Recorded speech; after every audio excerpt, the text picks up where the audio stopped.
Fala galera, bom dia, boa tarde ou boa noite, tá? Antes de tudo, estamos aqui ó, mudando com o nosso cenário, tá? Estamos vendo que está com um quadro agora bem maior, né? Que os vídeos, se você for os vídeos anteriores, para você que é novo, né, ainda não viu os vídeos anteriores, dá uma olhada nos vídeos antigos, você vai ver que a amplitude era bem menor, tá? Então, quero agradecer a Lucarine aí, que é grande amigo aí também, que eu dou aula no curso lá da Brava, e para me emprestar esse quadro aí que vai servir bastante para nossas aulas daqui por diante, né? Então, para inaugurar esse quadro com um assunto bem mais extenso, né? Porque se eu fosse gravar essa aula com um quadro menor, provavelmente ia ter que fazer um monte de edição, então ficaria mais complexo, tá? Então, o primeiro assunto que a gente vai falar é de conjunto, tá? Essa é a primeira aula sobre conjuntos, tá? Estou fazendo mais também em relação aí para o pessoal da EBSEC, que vai fazer esse concurso, e o pessoal da PM da Paraíba também, que no caso também tem um curso privado que ainda não consegui dar esse assunto e para dar uma reforçada, estou aqui falando sobre ele, tá? Mas se você não viu o vídeo anterior, vai estar passando provavelmente um vídeo aí do card, tá? Se eu lembrar de botar depois, mas eu vou colocar um vídeo no card para você assistir, tá? Tem um módulo de matemática básica aí que está em andamento, né? A gente vai aos poucos aí falando sobre matemática básica, tem os vídeos do Shorts também assiste, tá? E se inscreva lá no canal e segue no Instagram, tá? Então, vamos começar esse assunto, né? É o assunto de conjuntos, tá, galera? O conjuntos, né? O que é o conjunto na matemática? O conjunto ele é algo que é meio que oriundo daquela parte que você vê em raciocínio lógico, que é quantificador lógico. Tem muito a ver com isso daqui, tá? Porque quando você vê aquela parte de todo, algum, nenhum, existe e tal, também tem a ver com esse assunto porque vai envolver um método de proposições categóricas, vai envolver associações de elementos, então, tudo isso vai acabar envolvendo também o assunto de raciocínio lógico. Por isso que conjunto geralmente é associado nos concursos públicos a raciocínio lógico. Então, esse assunto não é diferente, tá? Então, vamos lá. O conjunto, então, nada mais, nada menos, é uma forma de representar vários elementos diferentes, tá? Então, você tem os elementos. Vamos supor que você tem o alfabeto, né? E aí, você quer colocar os elementos do alfabeto, né? A letra A, o B, o C, o D, né? O E, o Z, o F e tal. Todos os elementos, eles vão estar em um conjunto, né? Uma forma da gente representar, e aqui seria o conjunto que a gente chama de alfabeto, tá? Alfabeto, tá? A gente pode fazer isso com o alfabeto nosso, né, vamos dizer assim, o nosso alfabeto, ABC. Podemos fazer também com o alfabeto grego, que é do alfa, beta, né, até o ômega aí. Podemos fazer com números, né, números primos. Podemos fazer com tudo que tem uma representação, que tem elemento, assim, vamos dizer assim, até mesmo contável, tá? Mas a gente, quando quer reunir elementos, a gente basicamente vai usar esse assunto aqui, tá? Conjuntos. Então, como é uma aula inaugural, vamos ver alguns conceitos básicos que é bem importante para vocês começarem nesse assunto aqui, tá? Então, a gente vai ver basicamente como é a representação. A representação se dá de duas formas. A gente pode representar tanto em chaves, né, que é essa forma aqui. Vai falar qual o elemento, vamos supor, é elemento do alfabeto, né, do alfabeto. E aqui vai ter as letras do alfabeto, tá? E estes daqui são o que a gente chama de elementos, tá? Bem importante isso daqui, tá? É os elementos. O que está dentro da chave são os elementos, tá? Elemento A, elemento B, elemento C e por aí vai, tá? Pode ter infinitos, pode ter finito e por aí vai, tá? Então, a forma mais assim utilizada na matemática, para vocês que já viram bastante questão, vocês vão ver que assim, é a melhor representação que tem em relação a conjuntos e tal, tá? Tem também a diagrama. A diagrama ela é usada mais nesse assunto, né? Porque esse assunto e também no assunto de proposições categóricas, né? Quantificador lógico e tal. Lá vai ser usado mais essa forma aqui de representar, tá? Por quê? Porque a gente vai trabalhar com essa interseção, a união, né, e tal, esses assuntos, e vai estar justamente englobado aqui, tá? Então a gente, no caso, tem aqui ó, o conjunto A, e no conjunto A vai ter os elementos A, B, C e D, tá? Pode ter vários, pode não ter nada, por aí vai, né?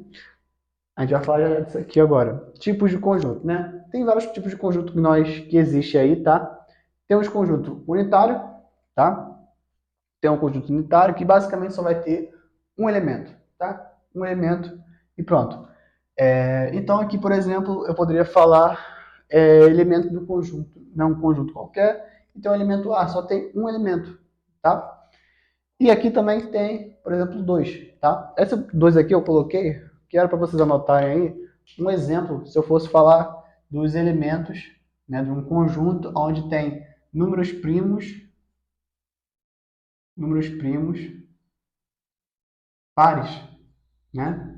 Se eu fosse fazer um conjunto, dois números primos que sejam pares, eu teria necessariamente apenas um elemento, porque só tem um elemento primo que é par, que é o 2. Ele é o único número primo par. Até porque se você pegar outro número par, ele vai ter mais de dois divisores, então aí já acabaria com a lógica de primo, tá? Então, se eu fosse fazer o conjunto dos números primos pares, só teria um elemento, tá? Então essa aqui é a ideia. O conjunto unitário só vai ter um elemento, tá? Conjunto vazio. Esse aqui é bem importante, tá? E eu quero que você até anote um negócio que eu não coloquei aqui agora. Mas o conjunto vazio, basicamente não tem elemento, tá? Então é quando você, no caso, por exemplo, vamos supor que você fizesse conjunto de elementos, né? E quando você fosse juntar, não teria como ter algum elemento. Um exemplo seria falar que faça um conjunto com os números perfeitos pares, tá? Os números perfeitos pares só existem no caso de números perfeitos pares, então você vai ter aí uma infinitude de números perfeitos, tá? Só que o problema, né, estaria se fosse fazer, né, o conjunto dos números perfeitos ímpares, né?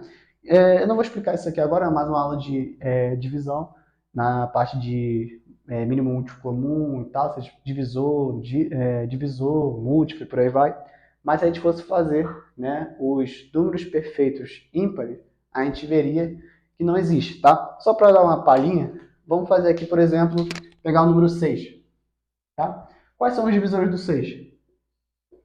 Bom, os divisores é o 1, né, que é divisor de qualquer número, o 2, o 3 e o próprio 6. Número perfeito, nós excluímos o último número, tá? Nós excluímos ele mesmo. E aí, se a gente somar isso daqui, ó, dá quanto? 3 mais 2, 5. Mais 1, 6. Isso aqui é o que se chama de número perfeito, tá? Só para dar uma adiantada aí, um exemplo para você saber o que seria o conjunto vazio, tá? Então, o 6 é um número perfeito. Existem vários outros aí, né? Se eu não me engano, o 10 também, se eu não me engano. Não vou lembrar agora de cabeça. Mas tem alguns números pares que vai ter essa propriedade. Porém, né, isso daqui é um problema que tem no livro do Arquimedes. Se eu não me engano, acho que é Arquimedes. E quando ele faz com números ímpares, você vai ver que não vai ter. Assim, algo que até hoje assim, não foi descoberto algum número ímpar, né, que seja perfeito. Então, se eu fosse fazer atualmente, eu poderia falar que é um conjunto vazio, porque não tem elemento, tá? Não tem elemento. A representação dele pode ser assim, né? Que é a representação mais famosa, ou pode ser também assim, ó, as chaves vazia, tá? É para representar que não tem um elemento dentro. O que você não poderia fazer, por exemplo, é fazer esse daqui, ó, tá? Isso aqui você não pode fazer, tá? Risca aí do seu caderno aí, porque não pode fazer isso daqui, porque o vazio aqui dentro ele já não seria mais considerado como vazio, mas sim como um elemento. Então, isso daqui já seria um conjunto unitário, certo? Então, isso daqui não pode acontecer, tá? Outro detalhe bem importante que cai em prova, tá? Cai muito em prova mesmo. Que a gente vai ver conjunto das partes na próxima aula e vai falar sobre isso daqui. Está contido em todo o conjunto. Cara, isso aqui é bem importante. Por exemplo, aqui, quando a gente pegou esse conjunto aqui, conjunto do A aleatório, o vazio estava aqui, tá?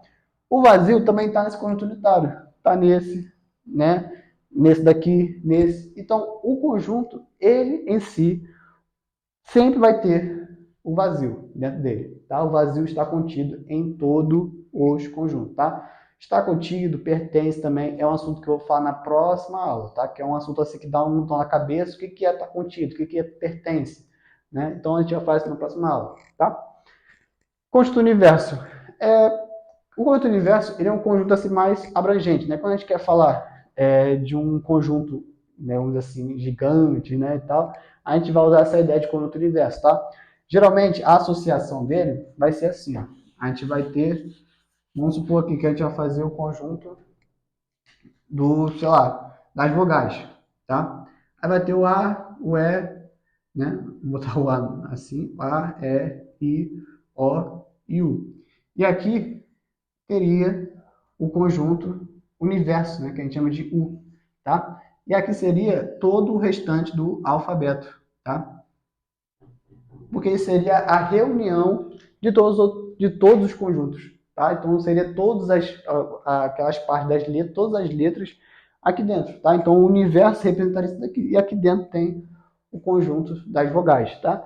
É um conceito assim que não cai muito em próprio, mas é importante saber que existe, tá? Exemplo, o conjunto do alfabeto, que foi exatamente isso que eu fiz, né? Aqui dentro eu coloquei as vogais, e esse daqui seria o universo, seria o quê? Todos eles, tá?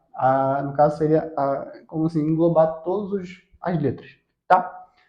Subconjunto. O subconjunto, ele é uma ideia também interessante, tá? Porque ele, no caso, vai tratar um pouco mais específico, tá? A representação de um subconjunto, por exemplo, é quando a gente tem um conjunto já, tá?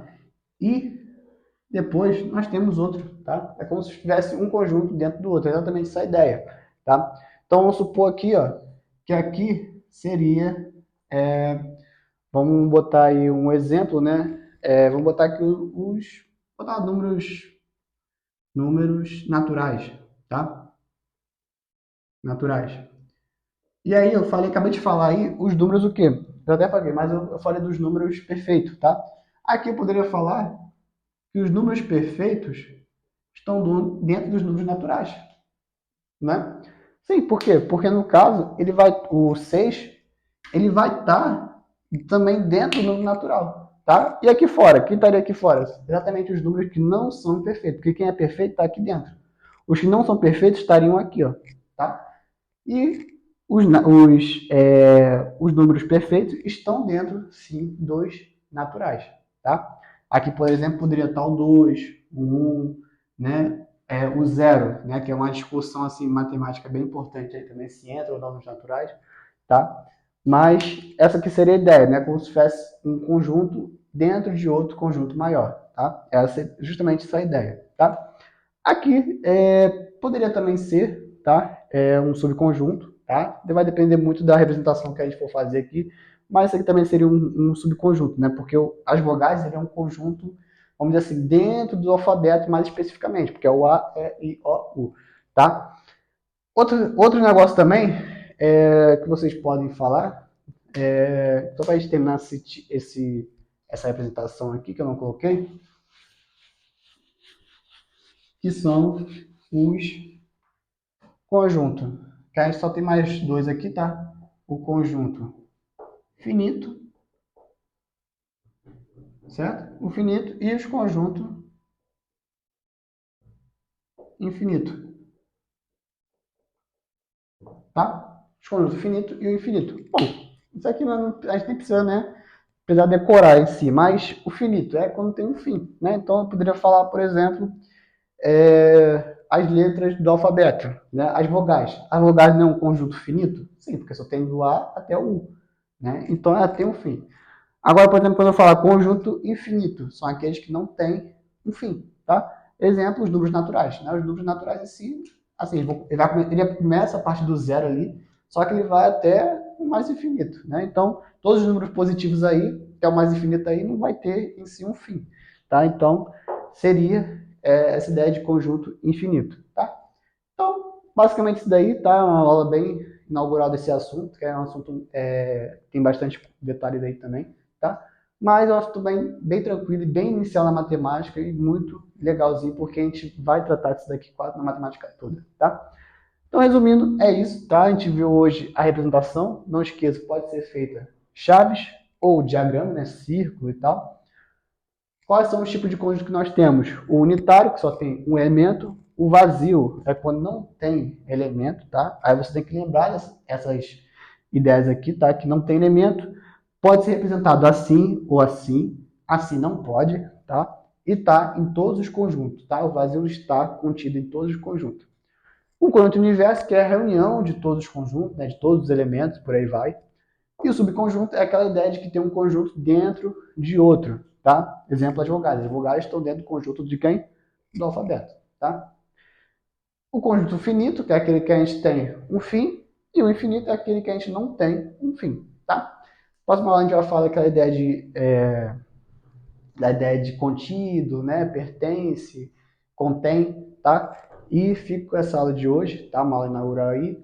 Até a próxima aula. Assiste os vídeos anteriores, tá? E até a próxima aula. Valeu!